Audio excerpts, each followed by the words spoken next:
Então, nessa semana nós chegamos no momento atual, né, numa fase mais contemporânea, e para tanto nós reunimos uma série de materiais para estabelecer um começo de uma discussão que faz conexão com a história que vimos até então, né?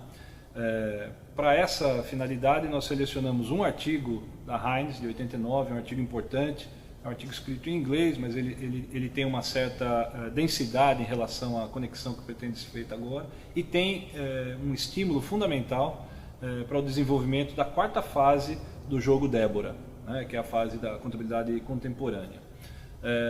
Mas nessa sessão nós vamos ver e discutir um pouco sobre capitalismo, como é que a contabilidade se relaciona com esse tema, não apenas de uma maneira sociológica, mas pragmática, né?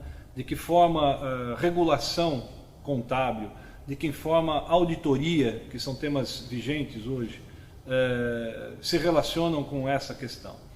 De que maneira os fenômenos como quebra de grandes corporações, fraudes, escândalos envolvendo aspectos contábeis, de que maneira esses elementos se conectam com a discussão, né?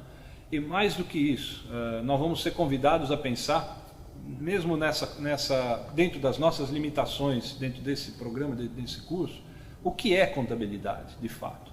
Quando se fala em registro, o que é que nós estamos falando de registro? Quando eu registro algo em que ativo e passivo são equivalentes, no jargão contábil que batem essas contas, né?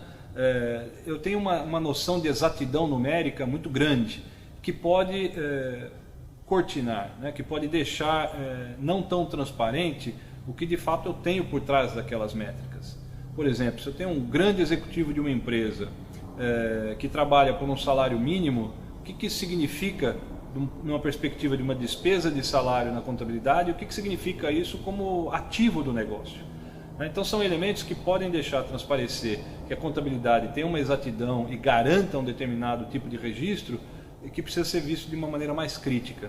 Além disso, quando a gente fala em registro contábil, o alcance desse registro, porque se eu considero contabilidade algo que tem um alcance menor, eu vou ter uma visão diminuta do seu potencial.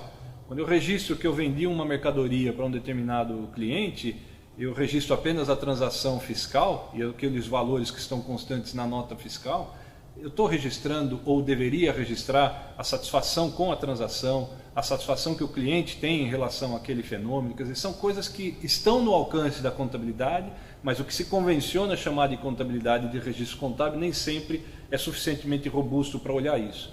E aqui eu faço um gancho com relação ao futuro, né? Estudar história tem diversos benefícios. Um deles é nos antecipar ao futuro, ser capaz de olhar para o futuro com um maior grau de informação.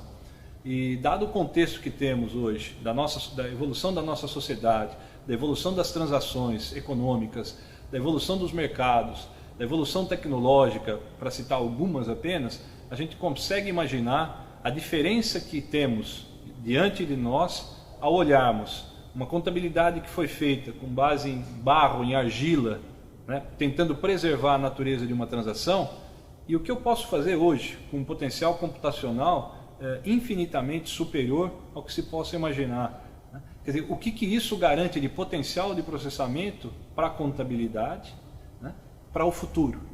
E, o mais importante, o que isso exige do contador?